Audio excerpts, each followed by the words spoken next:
নমস্কার দর্শক বন্ধু। আগামীকাল বঙ্গাব্দের 19শে পৌষ 1430, ইংরেজির 5ই জানুয়ারি 2024 শুক্রবার, সূর্যোদয় ভোর 6টা 24 মিনিটে, সূর্যাস্ত সন্ধ্যে 5টা 1 মিনিটে। তিথি কৃষ্ণা নবমী, থাকবে রাত্রি 8টা 1 মিনিট পর্যন্ত, তারপর শুরু হবে কৃষ্ণা দশমী। বারবেলা বেলা 9টা 3 মিনিট থেকে বেলা 10টা 22 মিনিট পর্যন্ত, তারপর শুরু হবে কালবেলা, থাকবে দুপুর 11টা 42 মিনিট পর্যন্ত, এবং কাল রাত্রি 8টা 22 মিনিট থেকে রাত্রি 10টা 2 মিনিটের মধ্যে থাকবে কাল রাত্রি। আগামীকাল সূর্যোদয় থেকে রাত্রি 8টা 1 মিনিট পর্যন্ত যোগিনী থাকবেন পূর্ব দিকে, তারপর চলে যাবেন উত্তর দিকে। দর্শক বন্ধু, আমি সর্বপ্রথম বলে থাকি নির্দিষ্ট দিনে জন্ম শিশুটির রাশি, নক্ষত্র, বর্ণগণ, যোনি ইত্যাদি। যারা দেখছেন তারা তো এক্ষুনি জানতে পারবেন আগামীকাল শিশুটির যার জন্মাবে তার কি রাশি, কি নক্ষত্র, কি বর্ণ ইত্যাদি হবে। কিন্তু যাদের জন্ম বিগত দিনে হয়ে গেছে, 2 বছর, 5 বছর, 10 বছর, 20 বছর আগে, তারা কি করে বুঝবেন তা আপনার শিশু সন্তানের কি রাশি, কি নক্ষত্র ইত্যাদি, বা আপনি নিজে আপনার রাশি ইত্যাদি জানেন না, কি করে জানবেন?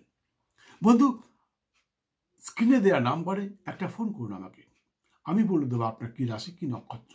আপনাকে এক পয়সা দিতে হবে না, আপনাকে দিতে হবে আপনার জন্মের দিন, তারিখ, মাস, বছর, স্থান এবং সঠিক সময় বৃত্তান্ত। জ্যোতিষের মন্তব্য শুনুন বন্ধু, সর্বক্ষেত্রে সফল হবেন। আরেকটা কথা, অনেকেই আমাকে অনুরোধ করেছেন, ফোন করেছেন যে আপনি নামের অর্ধাক্ষরটা বলুন, নাম বলুন। কিন্তু নাম বলা তো সম্ভব নয়। নাম, বহু নাম রয়েছে, আর বর্তমানে নতুন নতুন নানা রকম নাম বেরিয়ে গেছে, যেগুলো অনেকে আমি হয়তো শুনিও নি। কিন্তু আপনারা নাম খুঁজে সেই নাম রাখতে পারেন।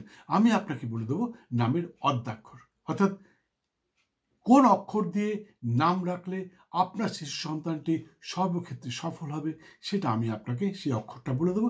সেই অনুযায়ী নাম রাখুন। আমি বলছি আপনার শিশু সন্তান অবশ্যই সৌভাগ্যশালী হবে। বন্ধু, আরেকটা কথা, আগামী 10ই জানুয়ারি বুধবার 2024 বকুল অমাবস্যার শুভক্ষণে আমার বাড়িতে বাৎসরিক কালী পূজা অনুষ্ঠান অনুষ্ঠিত হবে। সেই সঙ্গে এক বিশাল যজ্ঞানুষ্ঠানের আয়োজন করেছি। যারা পুজো দিতে ইচ্ছুক তারা স্ক্রিনে দেওয়া নাম্বারে ফোন করে আপনাদের নাম গোত্র লিখিয়ে পুজো দিতে পারেন, অথবা যারা আসতে চান নিজে হাতে ওই যজ্ঞানুষ্ঠানে উপস্থিত থেকে নিজে হাতে আহুতি দিতে চান, বন্ধু, নিজে হাতে আহুতি দিলে অবশ্যই তার মনস্কামনা পূর্ণ হয়। সবাই, যে কোনো সমস্ত তান্ত্রিক কিন্তু তাদের যজ্ঞানুষ্ঠানে অন্যকে আহুতি দিতে দেয় না, কিন্তু আমি দিই। সেই জন্যেই আপনাকে অগ্রিম নাম গোত্র লেখাতে হবে, এবং কি কারণে আপনি সেই যজ্ঞে আহুতি দেবেন সেটা আপনাকে অবশ্যই জানাতে হবে। সেই অনুযায়ী সেই যজ্ঞে যে আহুতি দেবেন, আহুতি দেওয়ার বস্তুটা আমি আগের থেকে জোগাড় করব। বন্ধু, দুম করে এসে আপনি আহুতি দিতে পারবেন না। আপনাকে অগ্রিম নাম গোত্র লেখাতে হবে এবং কিছু নিয়ম নিষ্ঠা পালন করতে হবে।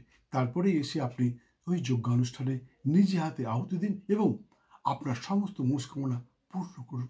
যাই হোক, আগামীকাল সূর্যোদয় থেকে সকাল 6টা 46 মিনিটের মধ্যে যে সমস্ত শিশু সন্তানের জন্ম হবে তাদের হবে কন্যা রাশি, বৈশ্য বর্ণ, চিত্রা নক্ষত্র, দেবাড়ি বা রাক্ষসগণ, ব্যাঘ্রজনী, এবং বিংশতির মতে তাদের জন্ম হবে মঙ্গলের মহাদশায়, এবং তাদের নামের অর্ধাক্ষর হবে প, ঠ, মূর্ধন্য ষ অথবা দন্তের ন। আগামীকাল সকাল 6টা 46 মিনিটের পর থেকে রাত্রি 7টা 50 মিনিটের মধ্যে যে সমস্ত শিশু সন্তানের জন্ম হবে তাদের হবে তুলা রাশি, শূদ্র বর্ণ, চিত্রা নক্ষত্র, দেবাড়ি বা রাক্ষসগণ, ব্যাঘ্রজনী, এবং বিংশতির মতে তাদেরও জন্ম হবে মঙ্গলের মহাদশায়। আগামীকাল, আচ্ছা, কিন্তু আগামীকাল রাত্রি 7টা 50 মিনিটের পর যে সমস্ত শিশু সন্তানের জন্ম হবে তাদেরও হবে তুলা রাশি, শূদ্র বর্ণ, কিন্তু তাদের হবে স্বাতি নক্ষত্র, দেবগণ, কাছর বা মহিষজনী, এবং বিংশতির মতে তাদের জন্ম হবে রাহুর মহাদশায়। সেই সঙ্গে তাদের নামের অর্ধাক্ষর হবে র, ত অথবা রি। বন্ধু, আগামীকাল যারা সকাল 6:46 মধ্যে যাদের জন্ম হবে তাদের হবে কন্যা রাশি এবং নামের অদ্যাক্ষর হবে প, ঠ, মূর্ধন্য ষ অথবা দন্তের ন। কিন্তু আগামীকাল সকাল 6:46 পর যাদের জন্ম হবে তাদের হবে তুলা রাশি এবং নামের অদ্যাক্ষর হবে বয়শূন্য র অর্থাৎ র, ত এবং রি। ভিডিওটি সম্পূর্ণ দেখার জন্য অসংখ্য ধন্যবাদ। ভালো লাগলে লাইক দিয়ে বেল আইকনটি বাজিয়ে দিয়ে সঙ্গে থাকুন। আবার দেখা হবে ঠিক আধ ঘন্টা পর, অর্থাৎ আজ দুপুর 11:30। দিনটা আপনার খুব ভালো যাক। জয় মা।